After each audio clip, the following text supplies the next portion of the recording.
Hello friends, welcome to my channel ఇష్టమైన వంట. ఈరోజు మీ ఇష్టమైన వంటలో మన recipe veg burger.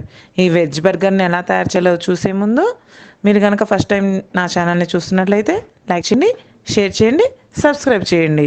Further updates కోసం బెల్ ఐకాన్ని ప్రెస్ చేయండి. ఇప్పుడు మనం వెజ్ బర్గర్ ఎలా తయారు చేద్దామో చూద్దాం. ఇప్పుడు ఒక ప్యాన్లో ఆయిల్ వేసుకున్నానండి. దాంట్లో కొద్దిగా వెల్లుల్లిపాయలని, అదేవిధంగా అల్లం ముక్కల్ని చిన్న చిన్న పీసెస్గా కట్ చేసుకొని వేసుకున్నాను.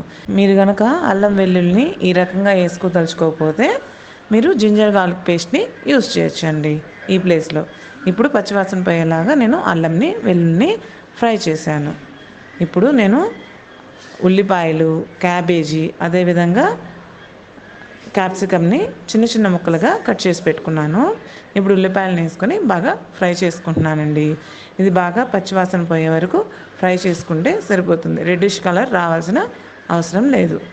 చూసారు కదా, పచ్చివాసన పోయింది. ఇప్పుడు దీంట్లో నేను క్యాబేజీ తురుము, అదేవిధంగా క్యాప్సికమ్ ముక్కల్ని చిన్న చిన్నగా కట్ చేశాను కదా, ఆ రెండింటిని వేసి బాగా ఫ్రై చేయాలి. ఇప్పుడు ఇది బాగా ఫ్రై అవ్వడానికి నేను దీనికి కొద్దిగా సాల్ట్ను కూడా యాడ్ చేసుకుంటున్నానండి. చూసారా, నేను కొద్దిగా అంటే ఈ క్యాప్సికమ్ తరుగు, క్యాబేజీ తరుగు సరిపడా ఉప్పును మాత్రమే తీసుకున్నానండి. వీటిని వేయడం వల్ల క్యాబేజీ, క్యాప్సికము, ఆనియన్ చాలా తొందరగా ఉడికిపోతాయి అన్నమాట. చూసారు కదా, ఈ రకంగా సాల్ట్ని కలుపుకొని మనము లిడ్తో క్లోజ్ చేద్దాం.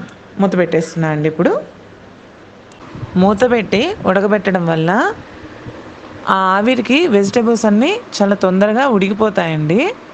సో అందుకని మూత పెట్టి ఉడకబెట్టుకోండి. దానివల్ల మనకు చాలా టైం కూడా సేవ్ అవుతుందండి. చూసారు కదా, 5 మినిట్స్లో క్యాబేజీ, క్యాప్సికమ్, ఆనియన్స్ ఎంత చక్కగా ఉడికిపోయాయో. ఇప్పుడు నేను 2 టమోటాలని చిన్న చిన్న ముక్కలుగా కట్ చేసి దీంట్లో యాడ్ చేస్తున్నాను అండి. చూసారు కదా, ఈ రకంగా బాగా కలుపుకోవాలి. కలబెట్టేసుకొని ఒక మూత పెట్టేసి ఒక 2 మినిట్స్ ఉంచుకుందాం. దానివల్ల టమోటాలు కూడా చాలా తొందరగా మగ్గిపోతాయండి. మూత పెట్టడం వల్ల ఏమవుతుందంటే ఆవిరికి ముందుగా చెప్పుకున్నట్టుగా మొత్తం ఉడికిపోతాయి. చూసారు కదా ఎంత చక్కగా ఉడికిపోయాయో 2 మినిట్స్లో.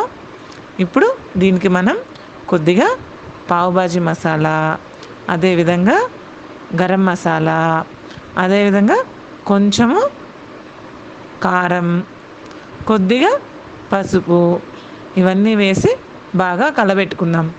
దీంట్లో నేను ముందుగా ఉడకబెట్టి ఉంచుకున్న బంగాళదుంపను చిన్న చిన్న ముక్కలుగా కట్ చేసి వేసుకుంటున్నానండి.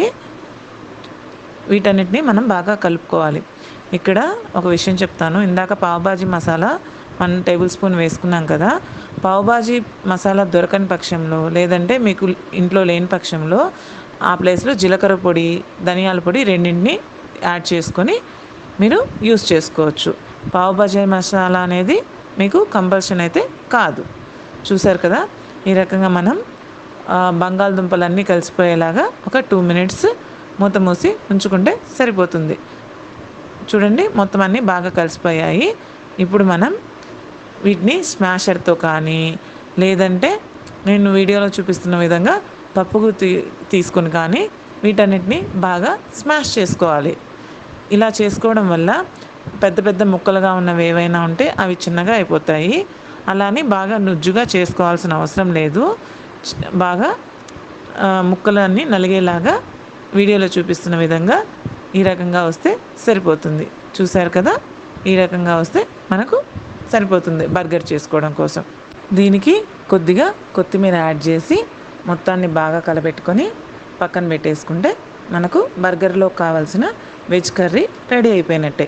చూసారు కదా, ఇప్పుడు మనకు కర్రీ రెడీ అయిపోయింది. ఇప్పుడు ఒక బన్ని తీసుకొని వీడియోలో చూపిస్తున్న విధంగా 2 పార్ట్స్ చేసుకోండి. చూసారు కదా, 2 పార్ట్స్ అయ్యాయి. ఇప్పుడు వేరొక ప్యాన్లో గీ కానీ బటర్ కానీ వేసుకోండి. కొత్తిమీర చల్లుకుందామండి దీని మీద. ఇప్పుడు మనం బన్ తీసుకున్నాం కదా, 2 పార్ట్స్ చేసుకున్నాం కదా. ఒక పార్ట్లో మనం ముందుగా రెడీ చేసుకున్న వెజ్ కర్రీని ఈ రకంగా వీడియోలో చూపిస్తున్నట్లు పెట్టుకోవాలి. దీన్ని మనం ప్యాన్ మీద పెట్టి చిన్న చిన్న ముక్కలుగా కట్ చేసుకున్న ఆనియన్స్ని, అదేవిధంగా చిన్న చిన్న ముక్కలుగా కట్ చేసుకున్న టమోటాస్ని వీడియోలో చూపిస్తున్న విధంగా ఈ బర్గర్ మీద పెట్టి సెకండ్ పార్ట్ని క్లోజ్ చేయాలి. ఇప్పుడు మనం గీతో 2 సైడ్స్ బాగా కాల్చుకుందామండి. మీడియం ఫ్లేమ్లో పెట్టి బాగా రెడ్డిష్ కలర్ వచ్చే వరకు కాల్చుకుందాం. చూసారు కదా, మనకు వెజ్ బర్గర్ రెడీ అయిపోయింది. దీన్ని సర్వింగ్ బౌల్లో తీసుకొని టమోటా సాస్తో సర్వ్ చేసుకుంటే చాలా బాగుంటుందండి. మీ పిల్లలు బర్గర్ అడిగినప్పుడు ఈ రకంగా తయారు చేసి పెట్టండి, చాలా ఇష్టంగా తింటారు. నేను చేసిన ఈ వెజ్ బర్గర్ మీకు నచ్చింది అనుకుంటున్నానండి. మీరు కూడా ఈ వెజ్ బర్గర్ని మీ ఇంట్లో తయారు చేసి ఎలా వచ్చిందో నాకు కమెంట్ చేయండి. Thank you.